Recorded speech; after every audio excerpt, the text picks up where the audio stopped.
Eu sei, é o medo, né? É o medo das consequências do que pode vir. Sim, o EB1 e o A1 têm os mesmos requisitos, porém, eles são mais exigentes no EB1 por ser um processo de green card. Pode. Só que todo processo de visto, você tem que esperar pelo menos 90 dias para protocolar um outro, para não parecer que você teve um conflito de intenções. Se você teve aprovado, você tem que esperar 90 dias para dar entrada no green card. O A1 não dá direito ao green card. Não, o A1 não dá o green card, mas ele te dá autorização para trabalhar. O fato de você ter um A1 aprovado não vai influenciar na aprovação do seu EB1. O que ajuda? O A1, ele tem os mesmos requisitos do EB1. Então, quando você tem os mesmos requisitos, você pode ter tanto o A1 quanto o EB1 aprovado. Porém, o fato de você ter o A1 aprovado não significa que o seu EB1 vai ser aprovado. Mas significa que você tem os critérios e apresentando para imigração pode ter também o seu EB1 aprovado.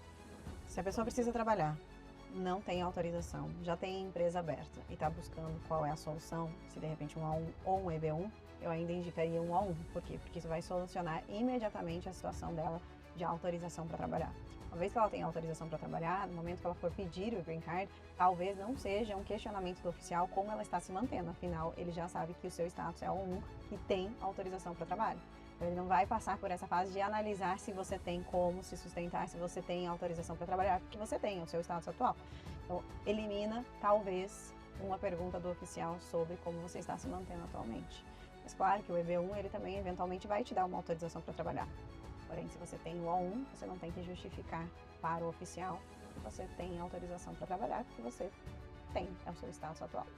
Se você está com status de estudante e você tem os requisitos para um A1, mas está em dúvida entre o A1 e o EB1, porque o EB1 já vai te trazer direto o seu green card a longo prazo, vai te dar uma solução a longo prazo, o que você tem que considerar é que todo o processo de green card, eles irão analisar se você possui não apenas os requisitos, mas também alguma violação. E entre essas violações, eles irão questionar se você possui autorização para trabalhar, se você está trabalhando legalmente ou como que você se sustenta financeiramente.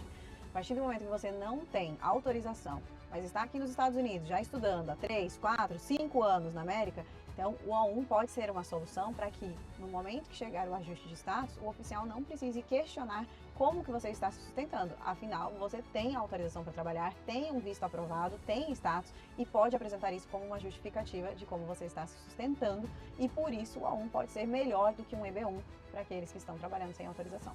O A1 é só um caminho para que você tenha autorização, trabalhe e depois peça o seu green card. O A1 e o EB1 são processos distintos. Então, você vai ter, sim, tanto os honorários advocatícios quanto as taxas imigratórias diferentes para cada processo. O ponto maior é que, se você não fizer um A1, sempre vai ser questionado como você está se sustentando. E aqui eu não estou falando para trabalhar ilegalmente, pelo contrário, eu estou falando para você resolver sua situação fazendo um visto que te permita trabalhar. Porém, quando você tem o A1, você já tem uma justificativa para você estar se sustentando legalmente nos Estados Unidos. Para qualquer tipo de visto, o oficial pode questionar como você está se sustentando nos Estados Unidos. É um pouco menor a expectativa do oficial quando é um visto temporário. Eles são menos exigentes, mas uma violação, que é trabalhar sem autorização, sempre pode ser um problema para qualquer tipo de visto, quer seja um visto temporário de trabalho, quer seja o seu pedido de green card. Porém, o A1, ele vai, quem sabe, exigir menos com relação à pergunta de como você está sustentando. O oficial de imigração, ele não tem o poder de olhar a sua conta bancária, porque aí ele abriria um sigilo. Mas ele pode sim pedir o seu extrato bancário para que você apresente para ele verificar de onde está vindo o seu income, de onde está vindo o seu dinheiro que você sustenta aqui nos Estados Unidos. Então, se você não apresenta esse extrato, você não apresentou um documento que ele pediu, ele pode negar o processo com base nisso. O oficial não tem acesso à sua conta bancária, porém ele pode verificar que você tem uma empresa aberta, ele pode pedir o seu extrato bancário, tanto da empresa quanto pode pedir o seu extrato da pessoa física. Então, se você tem uma empresa e não tem um sócio, não tem um empregado, tem autorização para trabalhar, isso já é um problema para você responder para a imigração. O fato também de você ter uma conta física, mas ter entradas de valores dentro dos Estados Unidos para você, você vai ter que também justificar para o oficial de onde vêm esses valores, por que você está recebendo valores. Eles são a título de trabalho? Se não são, ao que se referem.